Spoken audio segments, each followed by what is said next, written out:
Let's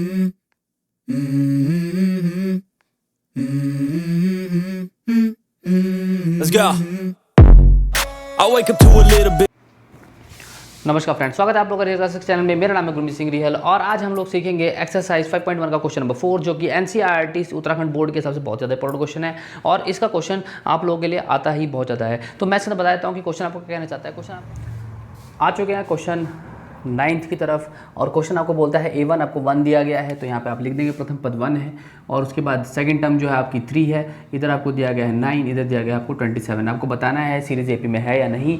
तो यहाँ पे सबसे पहले सॉल्व कर लेते हैं। A2 की बात करें, 3 में से 1 गया, यहाँ पे आ गया 2 और A3 माइनस A2 कर देते तो 9 - 3 सॉल्व करेंगे तो यहाँ पे आ जाएगा आपके पास 6। आप देखेंगे दोनों के बीच में बहुत बड़ा डिफरेंस है, जो कि A2 माइनस A1 करते हैं और A3 माइनस A2 करते हैं। हर बार आपको D जो है अलग अलग मिलता है, तो इससे आपको पता चल जाता है कि जो सीरीज़ है हमारी एपी में नहीं है। तो आप सीधा लिख देंगे this is not an AP, this is not an AP. अतः दी गई जो श्रेणी है वो समांतर श्रेणी नहीं है। और इस तरीके से हमारा क्वेश्चन नंबर 9 भी कंप्लीट होता है। आप लोग इसका स्क्रीनशॉट ले लीजिए। चलते हैं हम लोग नेक्स्ट वीडियो में। अगर आपको समझ में नहीं आया तो आप वीडियो को बैक करके भी देख सकते हैं। चलते हैं नेक्स्ट क्वेश्चन 10th पे। क्वेश्चन नंबर 4 का 10th पार्ट पे हम लोग आ चुके हैं। अब बताता है आप लोगों को आपको सीरीज़ दी गई है A, 2, A, 3, A, 4 है, जिसके अंदर जो पहला पद है वो A है, दूसरा पद 2A है, तीसरा पद 3A है, चौथा पद 4A है। तो आपको बताता है कि बताइए कि ये जो सीरीज़ है AP में है या नहीं। अगर ये AP में है तो आप बता दीजिए कि इसका कॉमन डिफरेंस क्या होगा, और दूसरा उसके बाद A5, A6, A7 भी आपको निकालना है। तो सबसे पहले स्टार्ट कर लेते हैं। इसको मैं काट देता हूँ थोड़ा सा यहाँ पे। तो A2 माइनस A1, A2 हमारा 2A है, यहाँ पे माइनस का A किया, 2A में से एक A जाएगा तो A आएगा, और यहाँ पे A3 करेंगे तो 3A माइनस 2A, 3 में से 2 जाएगा, यहाँ पे भी सिंगल A हमारा आ जाएगा।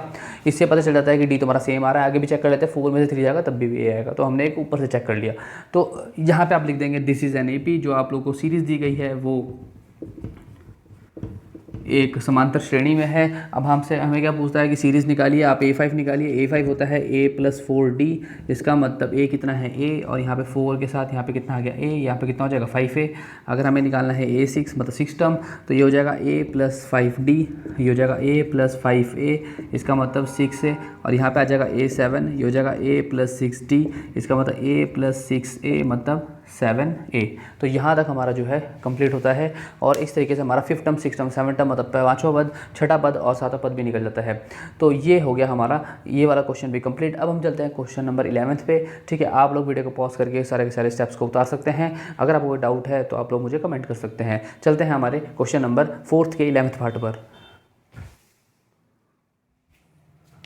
4th का 11th पार्ट क्वेश्चन आपको देता है A की पावर 2, A की पावर 3, A की पावर 4 मतलब A square, A cube, A Quadra हो रहा है यहाँ पे। तो स्टार्ट करते हैं यहाँ पे। सबसे पहले A फर्स्ट टर्म जो दिया है आपको A दिया है, दूसरा पद जो दिया है आपको A स्क्वायर दिया है, तीसरा पद जो दिया है वो A की पावर 3 दिया है, फोर्थ पद जो दिया है आपको A की पावर 4 दिया है। तो अब कैसे इस टाइप के क्वेश्चंस को हम लोग कर पाएंगे उसके बारे में बात करते हैं। सबसे पहले यहाँ पे जो क्वेश्चन आपको दिया गया है, ठीक है, यहाँ पे आपको कॉमन डिफरेंस निकालना पड़ेगा। तो A2 माइनस A1 करेंगे आपको, तो यहाँ पे क्या करना पड़ेगा A स्क्वायर माइनस A। जब आप इसे सॉल्व करेंगे A कॉमन आ जाएगा, हो जाएगा आपका A - 1। ठीक है, फिर उसके बाद आप A3 निकालेंगे। A3 हो जाएगा आपके पास A की पावर 3 और माइनस A की पावर 2। सॉल्व करेंगे यहाँ से A की पावर 2 कॉमन आ जाएगा, तो यहाँ पर आ जाएगा A - 1। अब आप जरा थोड़ा सा ध्यान से देखिए कि यहाँ पे जो D है ना वो दोनों अलग अलग है। यहाँ पे A - 1 है, यहाँ पे केवल A - 1 है, लेकिन यहाँ पे A की पावर 2 है, जिससे हमें ये पता चल जाता है कि यहाँ पे जो कॉमन डिफरेंस है वो सेम नहीं है। तो हमें आगे करने की जरूरत ही नहीं है, हम इसको काट देंगे यहाँ से कि आपका जो D है वो रेगुलर बराबर नहीं आ रहा है। सो आप लिख देंगे यहाँ पे this is not an AP, this is not an AP की दी गई श्रेणी जो है वो समांतर श्रेणी नहीं है। चलिए अब चलते हैं हम क्वेश्चन नंबर 12th की ओर और ख़त्म उसको भी फटाफट से ख़त्म कर देते हैं, क्योंकि अब जो है हम एक्सरसाइज की कंप्लीट की कगार पे आ चुके हैं। फिर उसके बाद हम नई एक्सरसाइज सीखेंगे और नई कॉन्सेप्ट इसके सीखेंगे। चलते हैं सबसे पहले क्वेश्चन नंबर 12th की ओर।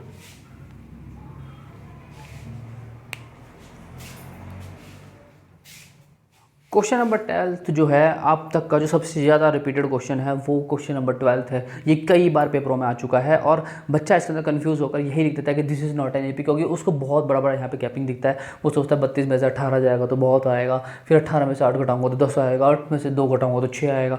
नहीं भाई, ये क्वेश्चन एक AP है, मैं आपको पहले बताता हूँ, और उसको कैसे प्रूफ करता है मैं आपको बताऊंगा। और A5 A6 A7 इसके अंदर निकलेगा, इस बात का ध्यान रखिए। तो सबसे पहले स्टार्ट करते हैं इसको। यहाँ पे आपको दिया है पहला पद कितना, √2, तो आप इसको √2 ही रखेंगे। फिर उसके बाद आपको दिया है √8।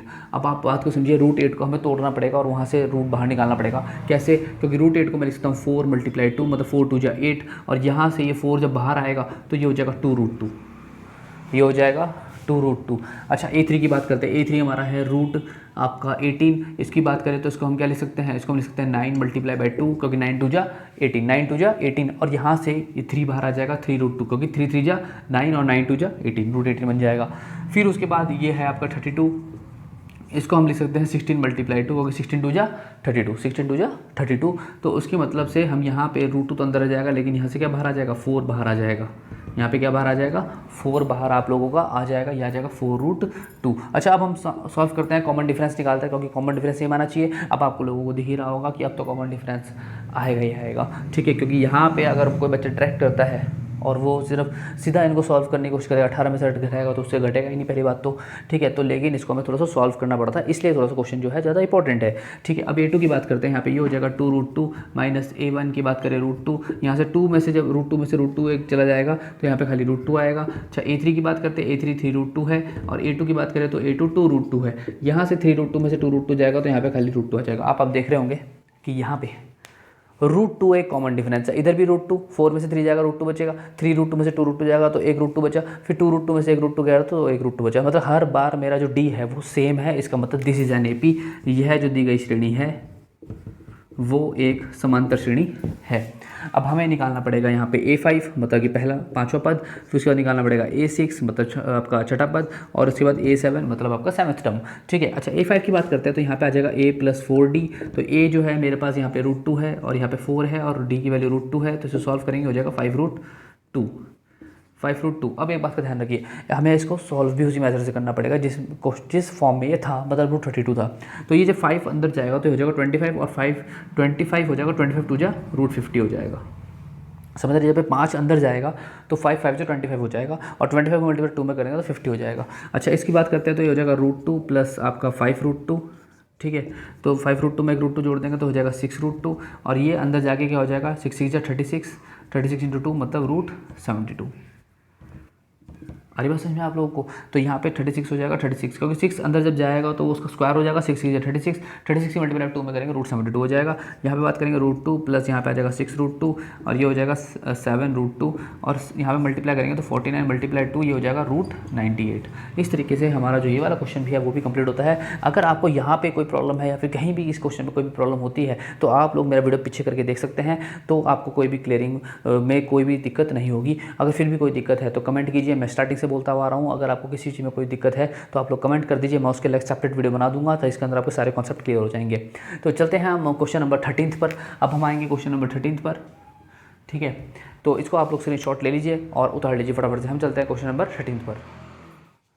क्वेश्चन नंबर 13 फोर्थ का पार्ट में क्वेश्चन नंबर 13 आ चुका है। अब आप देखिए इस क्वेश्चन को, ये है √3 √6 √9 √12, और आपको देखने में ऐसा लगेगा कि हाँ ये AP है। देखिए मैथमेटिशियन कैसे ट्रिक्स खेल रहा है आप लोगों के साथ। आपको देखने में जो चीज़ लग रहा है कि AP है वो AP नहीं है, और जो आपको देखने में नहीं लग रहा था वो AP निकल गई। तो यहाँ पे देखिए सबसे पहले किस तरीके से ये AP नहीं है मैं आपको सॉल्व करके बताऊँगा। आप देख रहे होंगे यहाँ पे 6 में से 3 जाएगा तो 3, ठीक है, 9 में से 6 गया 3, और √12 में से √9 गया तो 3। तो आप सोच रहे होंगे ये AP है, बच्चा यहाँ पे बहुत बड़ी गलती कर देता है, लेकिन ऐसा नहीं है, ये AP नहीं है। कैसे नहीं है अभी प्रूफ करते हैं इसको। चलिए यहाँ पे सबसे पहले A1 प्रथम पद दिया गया है, A1 कितना 3, यहाँ पे दिया गया है √6, इसको दिया गया है √9, इसको अगर मैं सॉल्व करूँगा तो हो जाएगा आपका 3, ठीक है। और √12 यहाँ पे दिया गया है आपका √12, तो इसका सॉल्व करेंगे तो हो जाएगा 4 × 3 मतलब 2√3 हो जाएगा, ठीक है।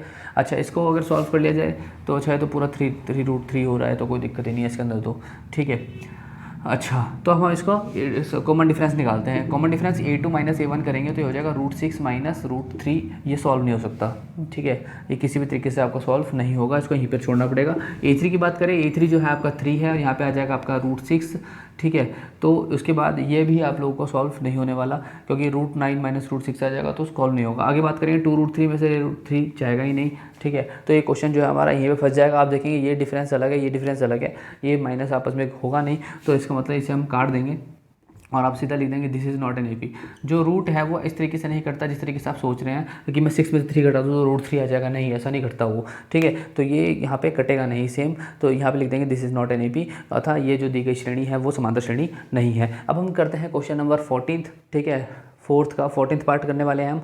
अब 2 क्वेश्चन और कर देंगे, उसके बाद हमारी एक्सरसाइज जो है कंप्लीट हो जाएगी, फिर हम चलेंगे नेक्स्ट टॉपिक की तरफ और उसको मैं कॉन्सेप्ट भी आप लोगों को सिखा दूंगा। चलिए इसको आप लोग स्क्रीनशॉट से उतार लीजिए, ठीक है, स्क्रीनशॉट वगैरह ले लीजिए इसका। हम करते हैं नेक्स्ट क्वेश्चन।